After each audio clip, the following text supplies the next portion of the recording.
الحمد لله رب العالمين الصلاة والسلام على خاتم النبيين وعلى آله وصحبه أجمعين أما بعد فأعوذ بالله من الشيطان الرجيم بسم الله الرحمن الرحيم قال الله تعالى في سورة إبراهيم رب إنهن أضللن كثيرا من الناس فمن تبعني فإنه مني ومن عصاني فإنك غفور رحیم۔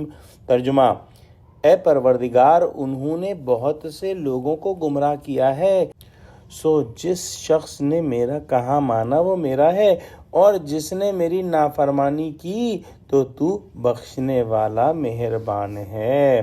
حضرت ابراہیم علیہ السلام نے دعا فرمائی کہ مکے کو امن کی جگہ، امن کا شہر بنا دے، اور مجھے اور میری اولاد کو اس بات سے بچائے رکھ کہ وہ بتوں کی پرستش کرنے لگیں۔ آج کی آیت میں بیان ہوا کہ یہ جو بت ہیں، جو پتھر کی مورتیاں ہیں، یہ بہت سے آدمیوں کی گمراہی کا سبب ہوئی ہیں، اور اس وجہ سے وہ توحید کا رستہ بھول گئیں۔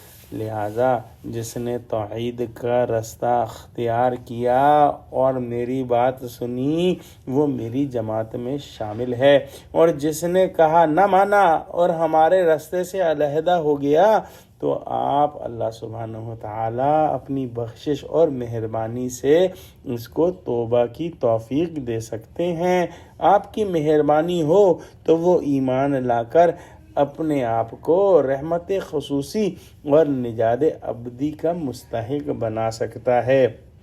یا یہ مطلب ہے کہ آپ اللہ سبحانہ وتعالی آپ کو قدرت ہے کہ اسے بھی بحالت موجودہ بخش دیں، گو آپ کی حکمت سے اس کا وقوع نہ ہو۔